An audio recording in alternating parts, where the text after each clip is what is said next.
Okay, welcome back, human biologists. So we've done the cardiovascular system most recently, right? Our system, we have two different sides of the heart. One side of the heart handles deoxygenated blood that's coming through the venous system into the right atrium, right ventricle, which then pumps it through the pulmonary trunk out into the lungs. So then it can get reoxygenated and refreshed and renewed and reinvigorated. It's like a spa. And then it comes back through the pulmonary veins, which carry oxygenated blood. Weird, right? But vein is something that brings blood back to the heart, into the left atrium, left ventricle, and then gets pumped out the aorta. That nicely, freshly oxygenated blood then branches out through all the different arteries to all the different parts of our body. So now we're going to talk about the system that allows us to oxygenate that blood, right? So the respiratory system itself.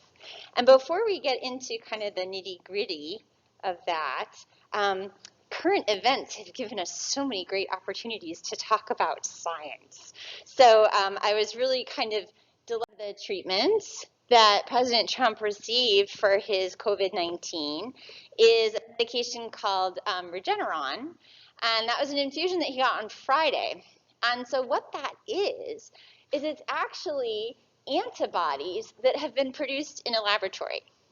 Now that's actually a really difficult thing to do because antibodies are only produced by immune cells. So what they have to do is create these mice that have human-like immune systems. They have to infect those mice with COVID-19, and then they have to harvest their spleens, which is where you find a lot of immune cells, and then pull out the immune cells that are making the specific antibodies that they're interested in, and then they clone those, they merge those, they genetically manipulate them with cancer cells, so then those cells never die, and then those cells keep making those antibodies. So it's really intensive, it's really complicated, it's really labor intensive, it's really expensive, but you can harvest antibodies against certain antigens. So remember, antibodies are always specific, and the two antibodies in the cocktail that he received, it's in Regeneron, are two different antibodies against that spike protein. So if this is the SARS-CoV-2 virus here, it has those spike proteins sticking out on top of it, and those are what attach to the ACE2 receptors on our cell surfaces, and that's how the virus gets into our bodies. The spike protein is tricky. It changes configuration. It has a couple of different shapes that it can assume. So there are two different antibodies in this particular infusion that he received. So those antibodies bind to the spike protein and latch onto it and neutralize it, so that then that spike protein can't dock onto the ACE2 receptors and therefore can't gain entry into the cells. So that's how that works, which is pretty cool because it's like talking about all these concepts that we've talked about here. Yeah? So you said it's cloned through using cancer cells? Yes. So one of the really cool things about cancer cells, if there is anything cool about cancer cells, is they don't die. We have cells growing in laboratory that are from a patient named Henrietta Lacks, who died from cervical cancer in the 1960s, I think.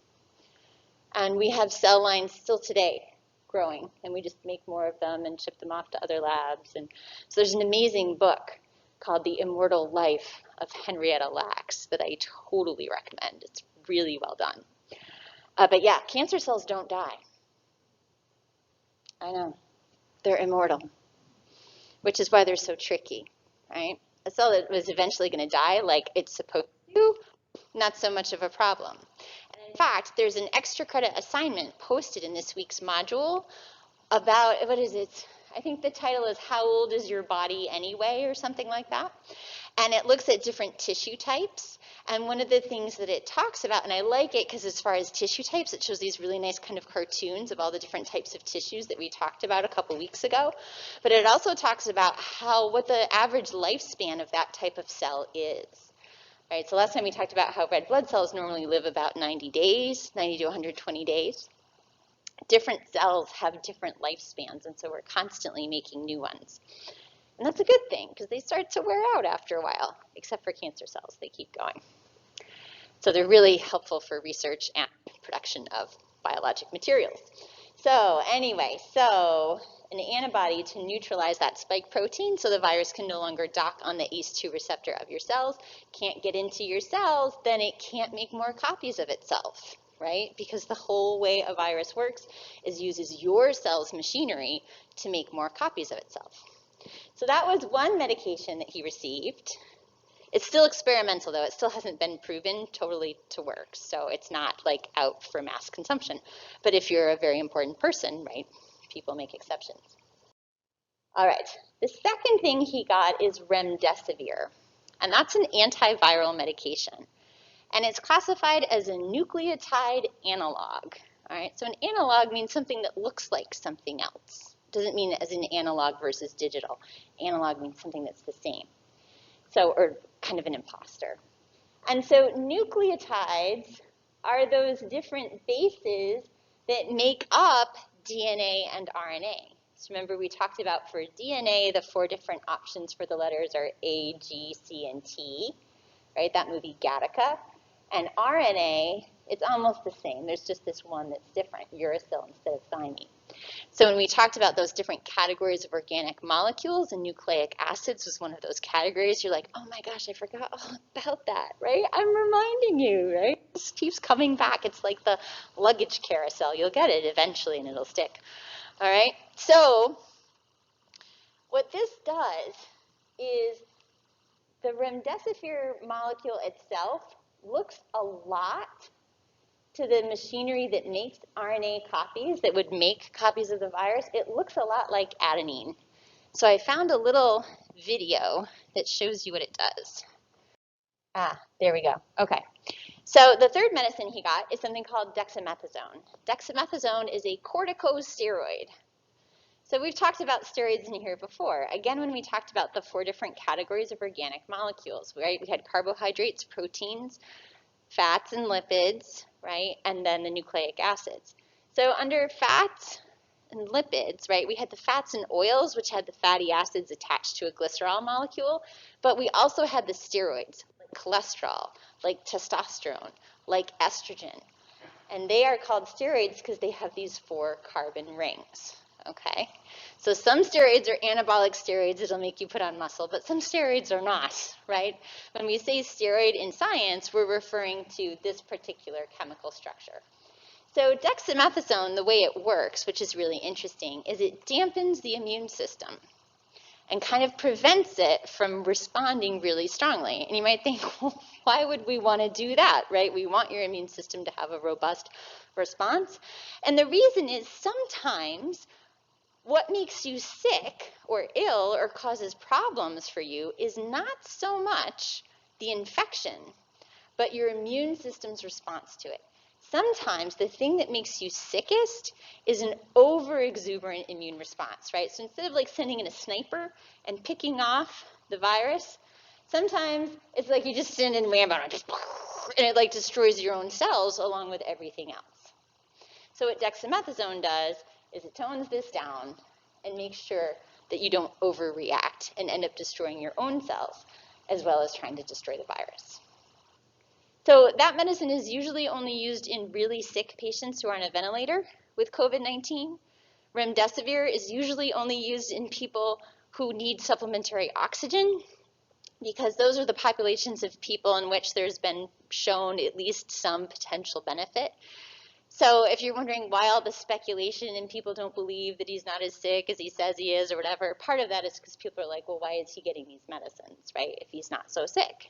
It's like, well, probably because he's the president, right? And they're like, well, maybe it'll help, right? Yeah. So interesting stuff. All right, so now we're going to talk about the anatomy of the respiratory system. And the cool thing about this is these are all structures with which you are intimately familiar. So the things we're going to talk about today, you'll be like, oh, that's why that happens, right? So that's good stuff. All right, so Noah has a bad cold and his nose is really stuffy. And so at night, he has to breathe in and out through his mouth. And he finds this really uncomfortable, and he's getting a sore throat from all of this breathing in and out through his mouth because his nose is so blocked up. Right? Has this ever happened to you? This totally happened to me. okay? So what is going on here that when you breathe in and out through your mouth, your throat ends up feeling so dry and uncomfortable? Well, it just so happens that the nose has 3 jobs. Number 1, it's going to warm the air that you inhale. So the inside lining of our nose has tons of capillaries in it. It's like a hot water heating system. It's like radiant floor heating. So we have all this blood flow that warms the air as it comes in. Right? So our cardiovascular system is also important for temperature regulation in lots of ways, right? It was awful. I went for a run this weekend. I know I don't look like a runner. I'm not really, but anyway, it was really cold. It was like 32 degrees out, and I couldn't breathe in and out through my nose fast enough because I'm not in very good shape, so I had to breathe in and out through my mouth. So uncomfortable, right? So cold. So it's going to warm the air. That doesn't happen when you breathe in and out through your mouth. It's also going to moisten and humidify the air. All that mucus inside your nose, that lends moisture to the air as it comes in, right? So it's warming and humidifying the air. And then finally, those little hairs you have in your nose, they're helping to prevent things like dust particles and pollen and bacteria and other stuff from getting down deeper into your respiratory system. So not only the hairs inside your nose, but also the mucus itself, right? It's like one of those like glue traps for mice, right? Stuff sticks to it, and then it doesn't get inhaled down into your lungs. Brilliant system. So the reason we have a nose is to warm, humidify, and filter the air that we breathe in. That's why it's so uncomfortable when you breathe in and out through your mouth. Right? So a little pro tip, if you have to do that, if you take your covers and kind of bring them up and form like a little half cave, it keeps the warmth and the moisture in. It's better. If you have a humidifier, that helps too. All right. Okay. So poor Noah, right? It's very uncomfortable because the air is not getting warmed, filtered, and humidified. All right. His friend Simon also had a cold, and now it's been weeks, and it's not going away, and now he's having all this pressure in his head, and it really, really hurts, okay? So this is sinusitis. What are your sinuses? Well, it's so weird. They are these little caverns in the bones of our skull. They are within our skull bones. They are like little caves. And they're lined with the same type of membrane that lines the inside of your nose. So what happens when you breathe in is the air also, when you breathe in through your nose, the air doesn't just go in your nose, it goes into your sinuses and swirls around before it then goes down into your windpipe or your trachea. So they provide additional surface area for this air to swirl around in, get warmed, humidified, and filtered before it ends up going into your trachea. It's pretty cool. So this is an X-ray, because you don't really think about what your skull bones look like on the inside. So it's hard to show it, because it's like, So this is an X-ray of somebody's skull, and they're kind of tipping their head back a little bit like this in this image. Here are the eye sockets. These are sinuses up in your forehead bone called the frontal bone. Right? So these are little air pockets lined with that membrane to warm, humidify, and filter the air. This and this, these are the maxillary sinuses in your cheekbone or your maxillary bone, your maxilla. And what you can see is on this side, it's pretty black, which is good. Air looks black on a chest X-ray. Sinuses should mostly just be filled with air. But on this side, it's kind of white. This is pus.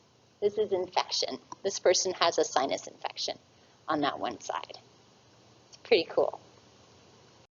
Another way we image people is with a CT scan or a CAT scan. So this is a different type of imaging. What we're looking at is a slice, as if I took a slice right like this through this part of somebody's face. So I have part of their nose, part of their eyeballs, part of their cheekbones, right? Part of their teeth. So this is the inside of your nasal cavity. Here's the eyeballs. Here's some of those frontal sinuses. Here's a maxillary sinus, and here's a maxillary sinus. This is all fluid and pus. It should be all black here. And you can also see why, if you get an infection in your maxillary sinuses, in your cheekbones here, look what's right below it.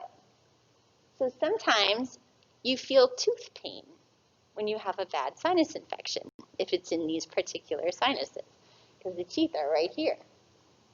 Pretty cool. Well, not cool when you have it, but it's interesting, right? Okay, so there's poor Simon, and there's a couple of links where you can learn more about sinuses if you're interested. All right, so Ophelia is friends with these guys, and perhaps they've been having unmasked contact, and perhaps this is COVID, actually. I don't know, right? They're all kind of sick. And she notices that she can't smell things anymore. Now, this can happen with any kind of cold, right? With any kind of infection of your upper respiratory system. But it is one of the hallmarks of COVID infection. It doesn't happen in everybody who gets COVID, but it happens in a lot of people who do. And oftentimes it persists even after the infection has gone away. And it can take months to get better, which is no fun because then food doesn't taste very good. All right, so why does this happen?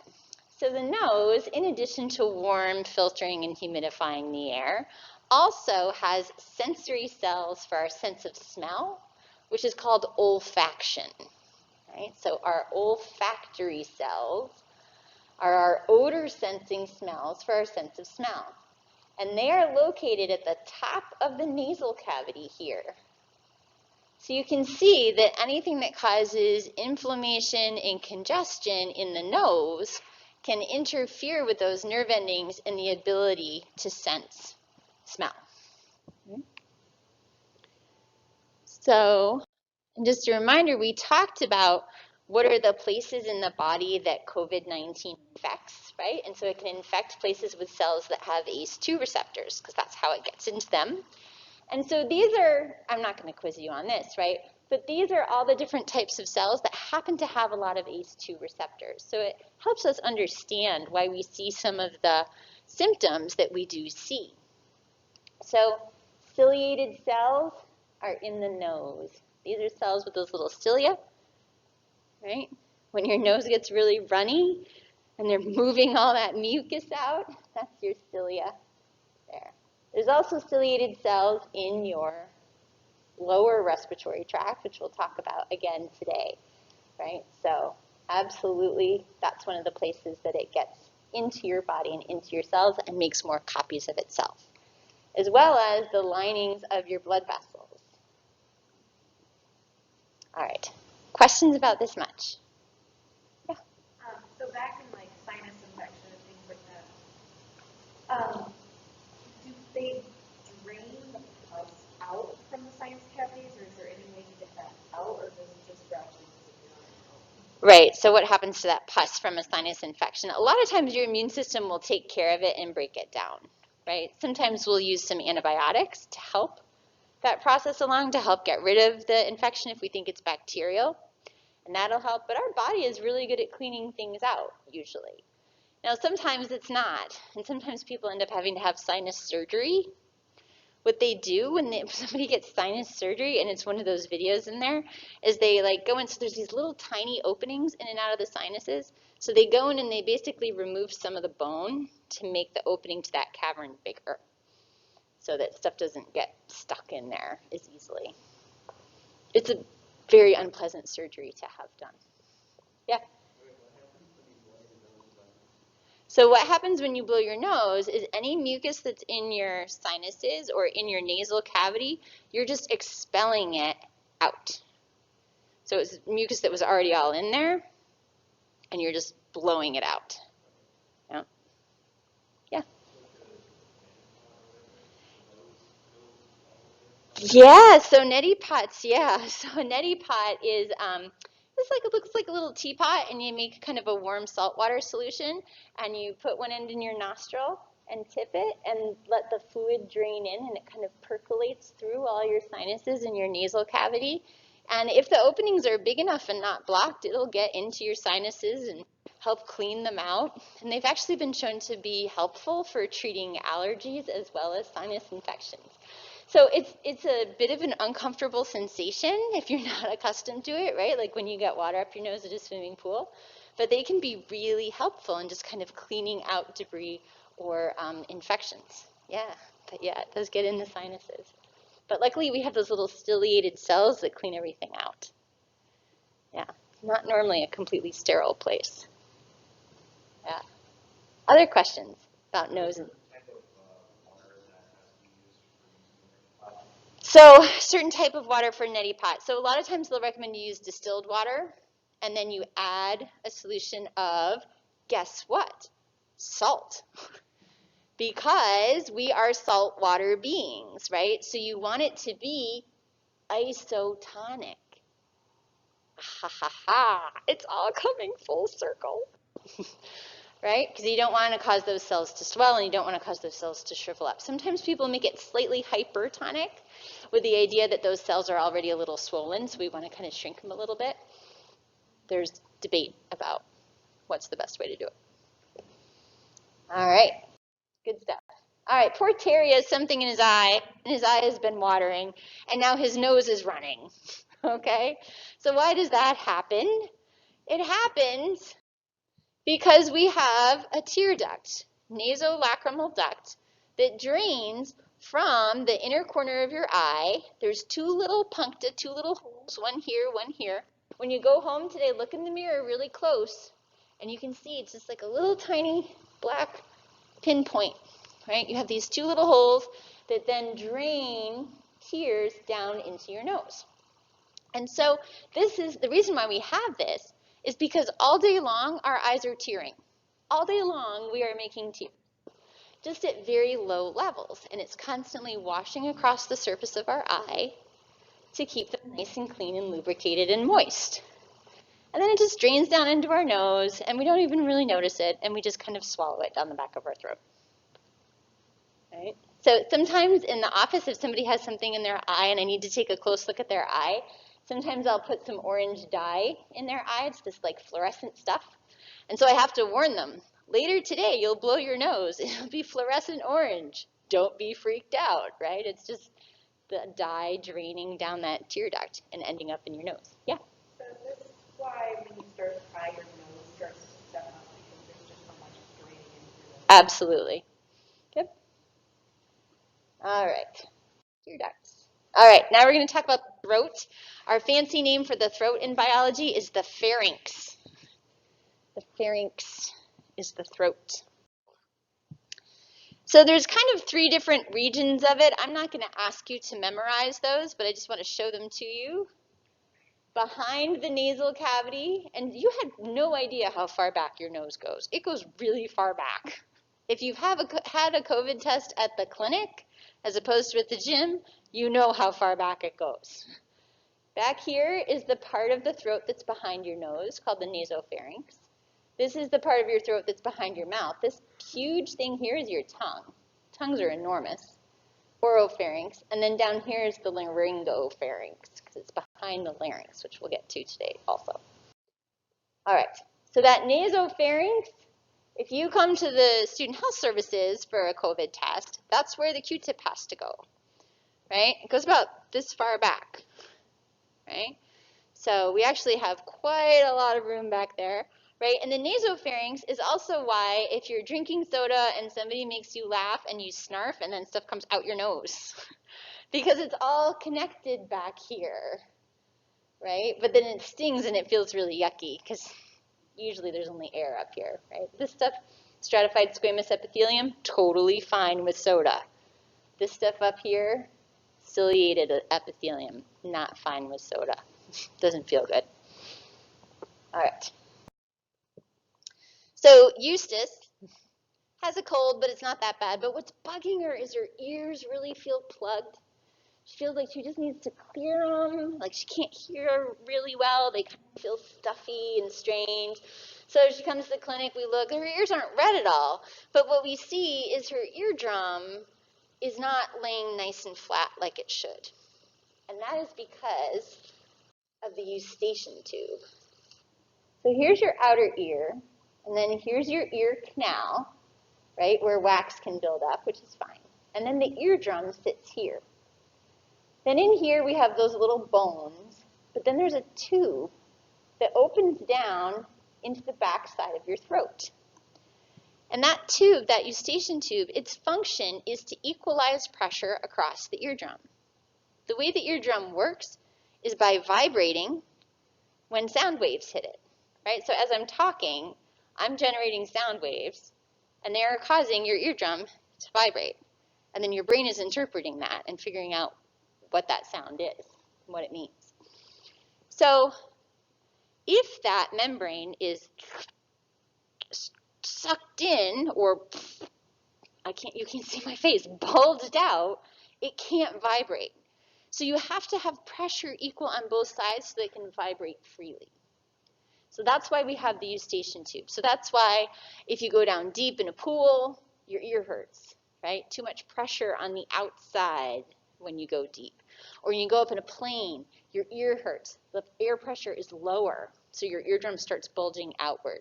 So yawning or chewing gum, right, kind of going like this, is trying to kind of open up that eustachian tube more to equalize pressure across the eardrum so that it can hang nice and flat again. So we all have lots of experience with this little tube here. All right, so here's a better picture, right, of your eardrum. Normally the pressure should be the same, but if the if the eustachian tube is swollen, then it's harder to equalize pressure across, right? And the eardrum can bulge either inward or outward. I see both sometimes when I look at people's ears. It just depends. So, a little trick for that, take a decongestant like Sudafed. Works really well. All right, we're still in the throat, the pharynx. Let's talk about the tonsils, right? So Tanya has a really bad sore throat, and she comes into the clinic and we're like, you have tonsillitis, which is just a fancy way to say inflammation of the tonsils. We just put itis on the end of something, right? Sounds fancy, right? So what are your tonsils anyway? Well, they're this spongy bits of tissue that you have one on either side of the back of your throat there behind your tongue. And they contain immune cells to fight bacteria and viruses. This is brilliant, right? Because air is coming in this way, food is coming in this way. So we have like these stations full of immune cells that are like ready and waiting to deal with any potential invaders. It's brilliant. Sometimes the tonsils themselves get infected, however, right? So strep bacteria do this, strep throat. Mono can do this, that's caused by a virus, right? So the tonsils themselves can get infected or inflamed. So these are huge tonsils, and there's all this white pus stuff on there. What is pus? Pus is dead bacteria and viruses and dead immune cells, right? So think of it, when you have an infection, that there's a war going on. There's a battle between your immune cells and either the bacteria or the virus or the fungus, whatever it is, right? And then pus is just all this carnage. It's like all the dead bodies piling up, which is kind of gross to think about. But pus is kind of gross, right? So that's what it is. So when we see that, right, there's all this inflammation and immune activity. So it can be caused by bacteria or viruses, lots of different things. And if it's severe, right, sometimes people can even have trouble swallowing because these guys can get pretty swollen. You can see the opening to their throat here is pretty small. Questions about tonsillitis? Yeah.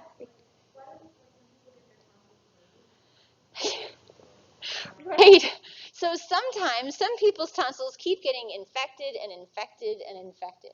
Some people just seem vulnerable. Their tonsils are just like kind of crappy at their job, actually. And instead of protecting you from infection, they just keep getting infected again and again.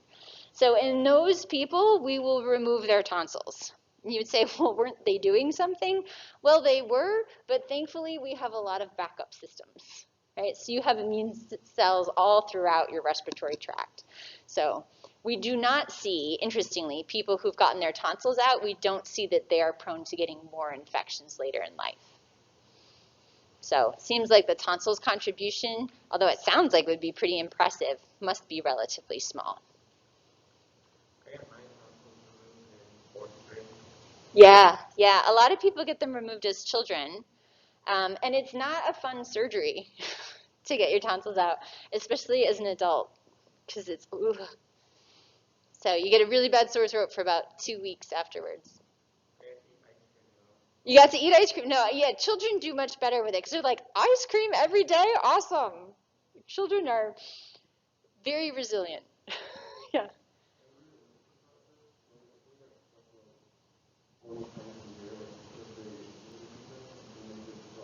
Uh-huh.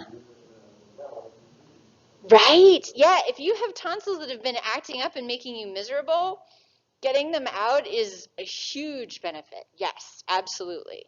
If you need it, yes, it significantly improves your life. So it's nice that we're able to do that. All right.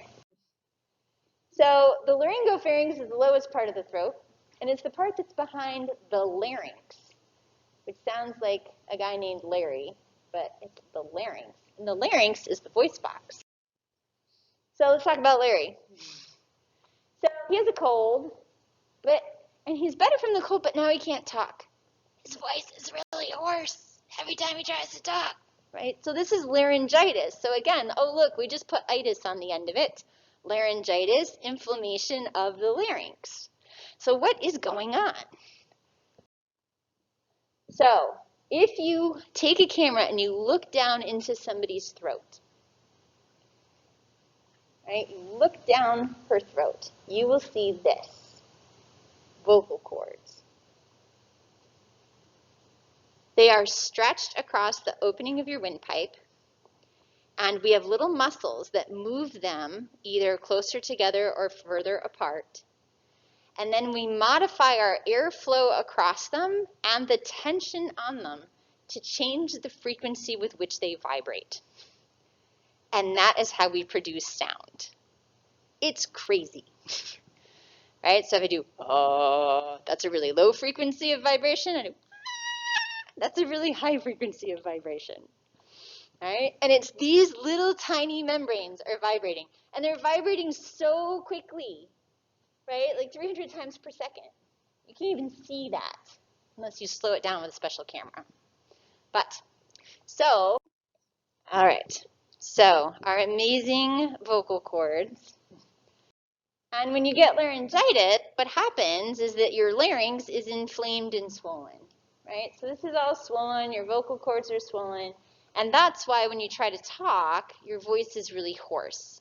Or sometimes if it's really bad, you can't make any sound at all because you just can't make those cords vibrate and produce that sound. So that's what laryngitis is. Laryngitis is almost always caused by a virus. It almost always goes away on its own. Antibiotics don't help. All right, so now we're going to move down the respiratory tract and talk about the trachea, or your windpipe. So Trisha has been sanding some old furniture. She has an old-fashioned power sander that doesn't have that little vacuum bag attachment to catch the sawdust, right? So all this sawdust is being generated as she's sanding this furniture. And now she's coughing a ton the next day, right? And it's this brownish kind of mucus is coming out. She's like, oh gosh, do I have a bronchitis or something like that? What's going on? What's actually going on is that her respiratory system is doing its job of cleaning itself out. So when we look at the trachea, you can feel yours, right? Go ahead and feel your front of your neck, right? And you can feel like you could squeeze it shut if you wanted, right? You won't, but you could, right? It's not, there's no bones there. It's cartilage. So we have hyaline cartilage, right? And we have these kind of rings of cartilage that are intermittently spaced, right? So you can feel it's kind of, there's like bumps because there's some places where cartilage is present and some places where it isn't. Yeah. So the hyoid cartilage, is there actually a hyoid bone, or is that? There is also a bone called the hyoid bone. Yes. And that's at the top up here. So down here, it's all cartilage. And the cartilage is these C-shaped rings because behind the trachea is the esophagus, which is your food tube that food goes down. So Your esophagus needs to be able to bulge into here when you swallow a really big bite. So it's not a full ring, it's just a C-shaped ring. It's not an O. All right. So that cartilage, though, helps make sure that the trachea always stays open. Unlike our esophagus, which is closed if there's nothing in it, the trachea always stays open. We don't want that to collapse. And it is lined with our old friend, pseudostratified ciliated columnar epithelium. So this epithelium has goblet cells in it, which you might remember produce mucus, and then they secrete that onto the surface. And then the cilia go whoosh, whoosh, whoosh, just like that, and create a current and move that mucus up out of your trachea and into the back of your mouth. Where most of the time, you just swallow it down your esophagus and you don't even notice it. It's happening all day long. Your trachea is moving mucus with trapped debris in it, right? Those cilia are moving that mucus up to the top of your trachea, and then you're swallowing it down your esophagus all day long. It's like a natural cleaning system for the trachea and the rest of the lungs as well. All right. So what happened with Trisha is that she had all this sawdust, right? So she had a lot of things that she had to get out. So we're going to watch. Okay. So Britta has asthma. And when her asthma flares, she finds she gets coughing fits, right? Or she's coughing a lot. She maybe even feels some chest tightness. And she might hear a wheezing sound, right? So wheezing is like a kind of sound, right? Which usually you can't hear unless you listen with a stethoscope to somebody's lungs. So let's take a look at what's going on here. So first of all, here's our trachea, the main windpipe coming down, and then it's going to divide into two main bronchi, one for each lung, right? So two main air tubes, one to each lung. Those are going to subdivide into smaller and smaller branches until we get to the tiniest little branches called bronchioles.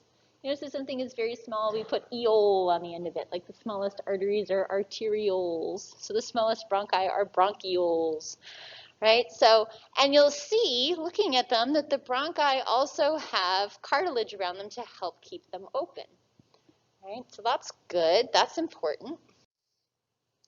The other thing they have, however, which is different from the trachea, is encircling them, they have bands of smooth muscle.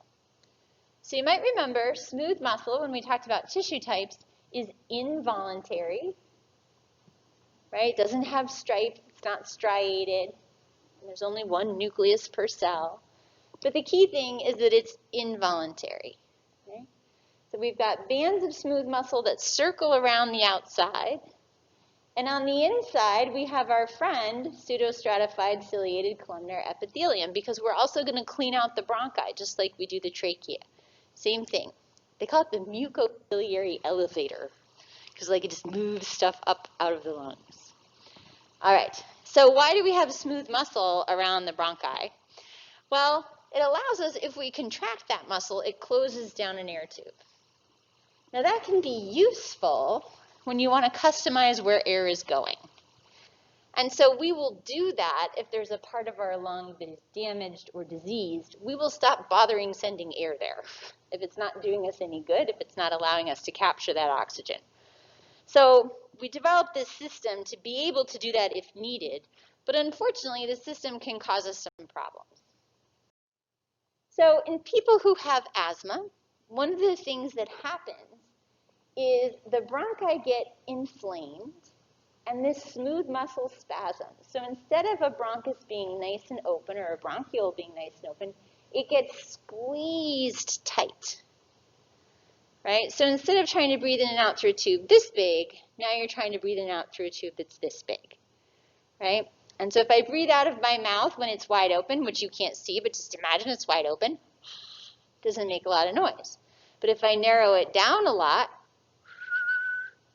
it makes a noise. So what we're hearing when we hear wheezing is a huge reduction in the diameter of the bronchi, right? They're really squeezed down. They're basically whistling.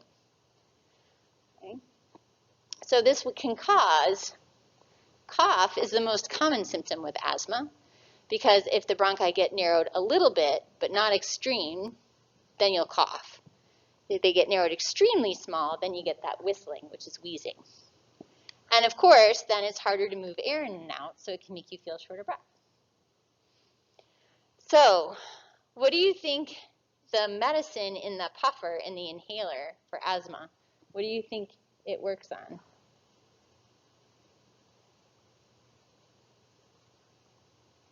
Yeah? Yeah, absolutely. It's going to open up the bronchi by forcing this smooth muscle to relax. So the most commonly used medicine we use is called albuterol, and what it does is it causes these muscles to stop spasming and relax. It's pretty cool. I'm very glad we have that medicine.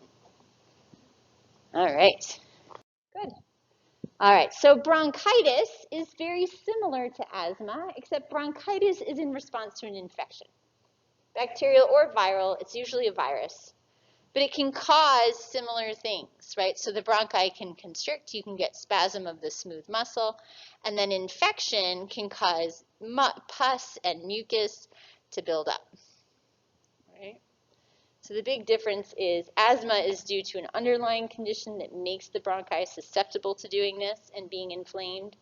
Bronchitis is due to an infection. All right, continuing on down the respiratory tract. So Al, he has also had a really bad cough, and it's getting worse, and now he's short of breath and he has a high fever. And so I listened to Al's lungs, and in most of his lungs I hear normal air movement. I hear basically. But in one part of his lungs I hear not normal, right? I shouldn't hear that, right? It shouldn't sound all wet and gurgly and weird. And so what's going on here is a pneumonia, which is an infection in the alveoli. So at the ends of all those little bronchioles are little tiny air sacs, like clusters of grapes, called alveoli. So there's these little tiny bubbles where the air ends up. They are lined with simple squamous epithelium, because we want that nice thin epithelium so that oxygen can diffuse rapidly across one way and carbon dioxide can diffuse rapidly and easily across the other way, right? That's the whole point of breathing. So that's the site of this gas exchange. So we're going to have that simple squamous epithelium. And so we have these little bubbles, these little sacs with these really thin walls, which is where the air ultimately gets to when we inhale and where it comes out from when we exhale. This is what normal lungs look like. And if you ever have the opportunity to feel a lung, they're very soft and squishy, like a moist sponge, right? And they're kind of like a sponge in terms of their architecture too, because all of these little air sacs are like all of the little holes inside of a sponge. And so when we look at the lung underneath the microscope, each one of these is a little alveolus, right, with this very thin wall made of simple squamous epithelium. Right? So this is what a normal lung looks like in real life and under the microscope.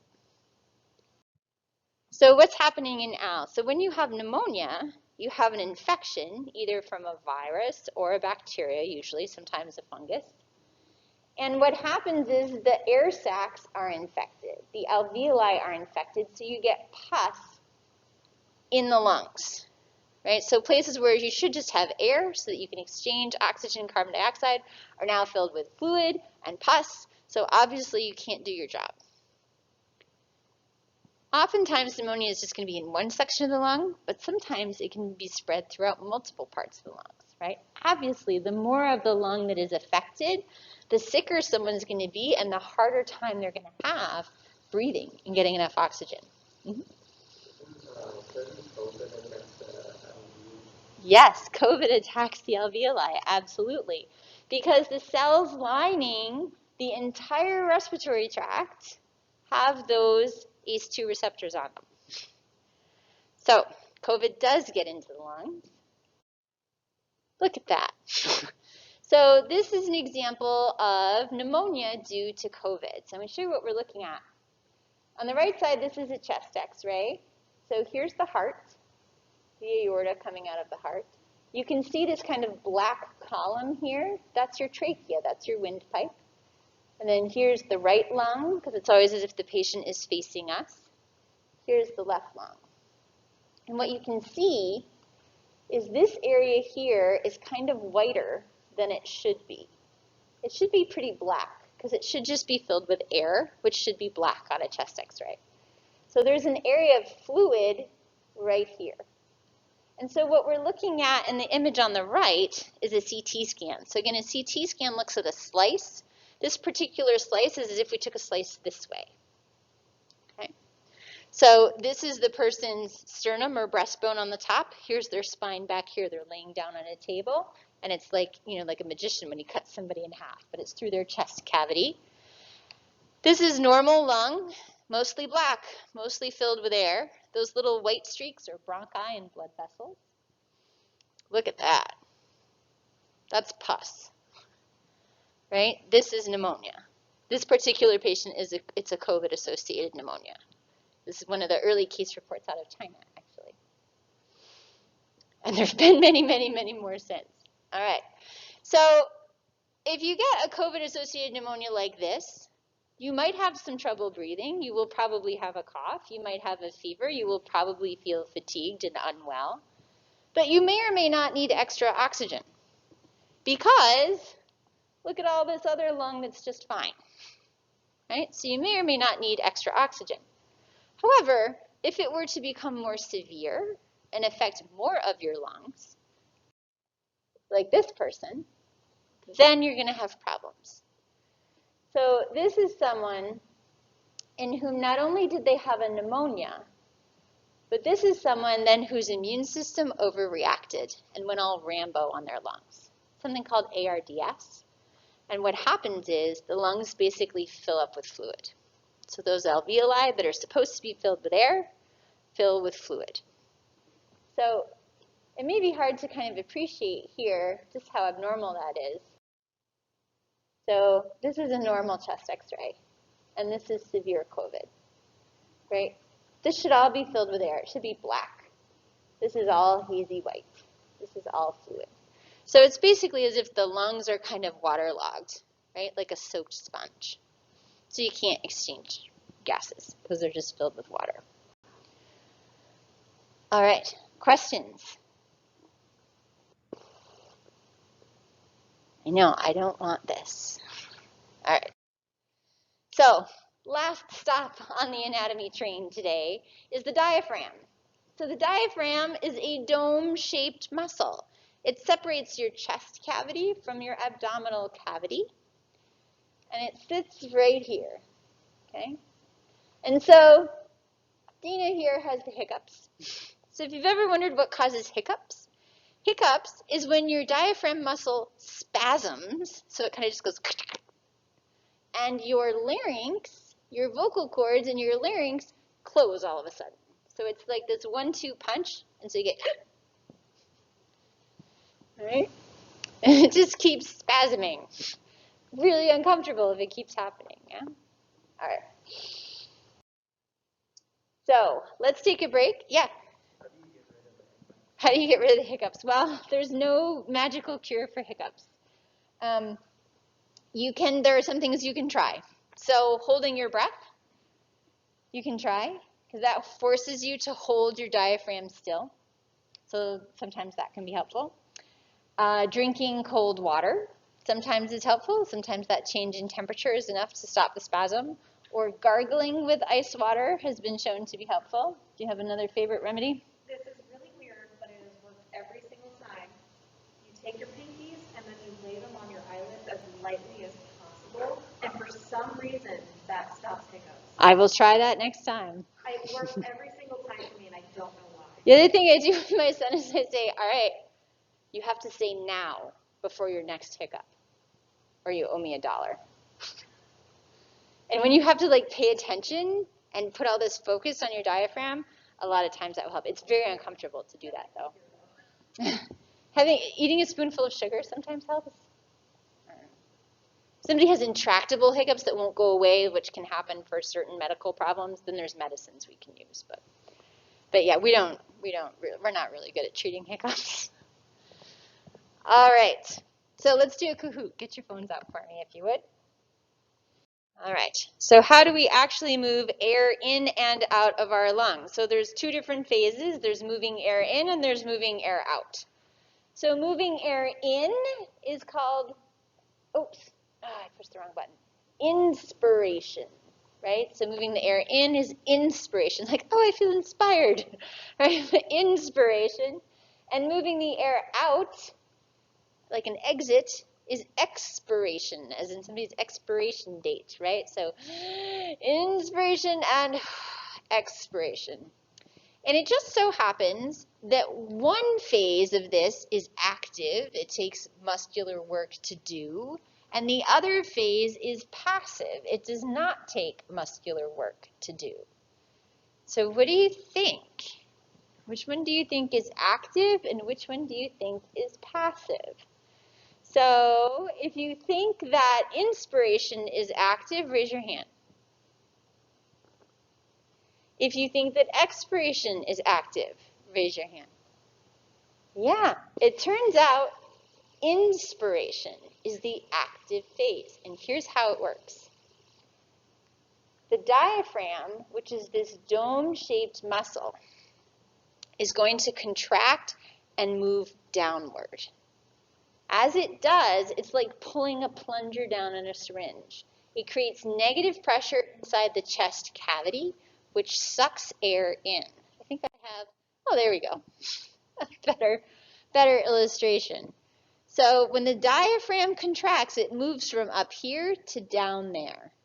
Creates suction or negative pressure, which pulls air through the nasal cavity, down the trachea, and out through the bronchi into the alveoli. So inspiration is actually the active phase. So a trick to remember which one's active and which one is passive is when somebody expires, they let out the air. Oh, sure. So when somebody expires, they let out the air, right? They're no longer active because they've expired, right? When they die. Yeah, right? Now, sometimes if we want to take a really big breath, so let's just try it, and I want you to pay attention to the sensations in your chest and in your diaphragm. So try to fill your lungs up as much as you can. So hopefully towards the end of that, you were starting to feel some work happening in between your ribs. You have muscles in between your ribs called the intercostal muscle. And when you need to take a really big breath, they will lift your rib cage up and out to make your rib cage even bigger, therefore creating even more negative pressure, even more suction by enlarging the space. So you might remember that this generation of negative pressure in the thoracic cavity not only pulls air into the respiratory system, but it also was one of the ways that we helped get venous blood back into the heart by creating that negative pressure, that suction, pulling things into the chest cavity. That's part of how blood comes in through the inferior and superior vena cava into the right atrium, creating suction. All right, let's take a look at it. All right, so in order to make sure that then the lungs can expand without any friction, we have special membranes that line the surface of the rib cage, the inner surface of the rib cage, and the outer surface of the lung. We have these slippery membranes called pleura. You can think of they're almost like saran wrap, and then there's a little bit of fluid in between them, so that we have a nice frictionless surface. So right, as our lungs fill with air and then deflate a little bit every time we expire or exhale, right, that we're not getting all this friction from rubbing up against the inside of the rib cage. That would be really annoying. Okay. So we have pleura, which are these slippery double membranes, right? The inside of the rib cage and the outside of the lungs. So we have these two nice slippery surfaces that can glide against each other. If they don't do their job, sometimes you can get a hole in one, and some air can get into that space between the lung and the inside of the rib cage. And if that happens, that's a problem. Because then the lung can collapse because they're soft and squishy.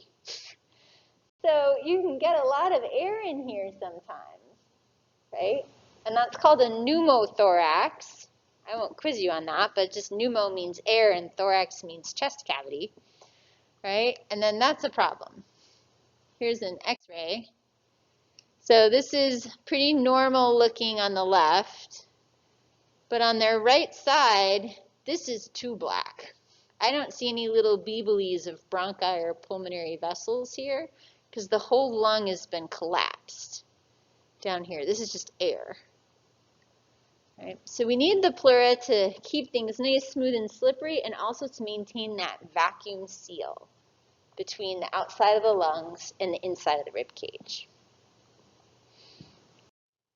All right, so inspiration, that downward movement of the diaphragm creates negative pressure. It's like pulling back a plunger, pulls air into the thorax, and the lungs expand.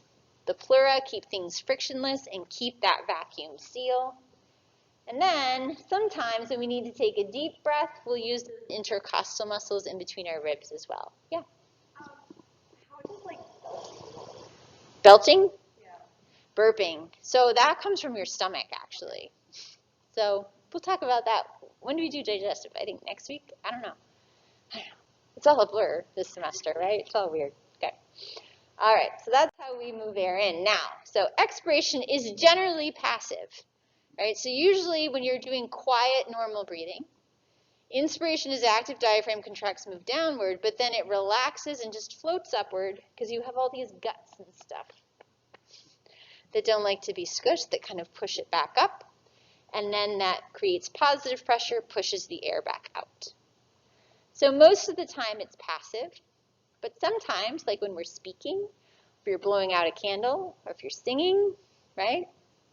Or if you're, I don't know, blowing at somebody, sometimes you want to force air out. So let's do a forced exhalation. So I'm going to let you go ahead and do a normal quiet exhalation and then try to squeeze more air out. So normal quiet exhalation, and then try to squeeze more air out. And you'll notice you squish your ribs together to make your thoracic cavity even smaller.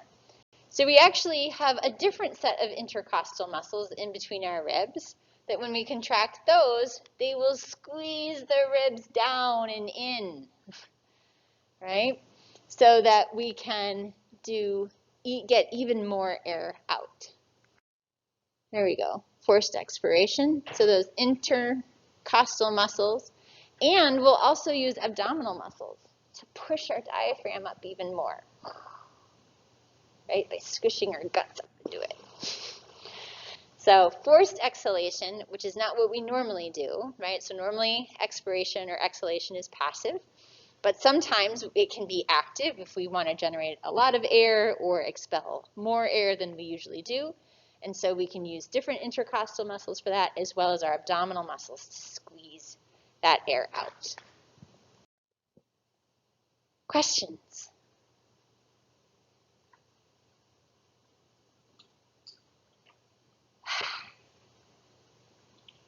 All right, let me see how we're doing. I have lots more because there's so much to talk about. But I think we're out of time. So we'll end there. All right. Have a good day, everybody.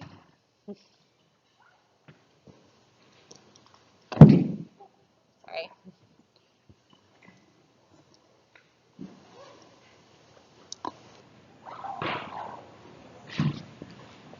I didn't know the sinuses went all the way up to the forehead.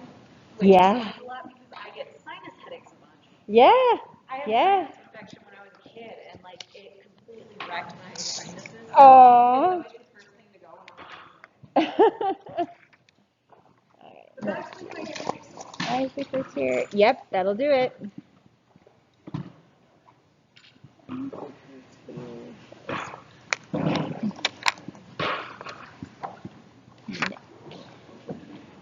So when you were running, you couldn't breathe out of your nose?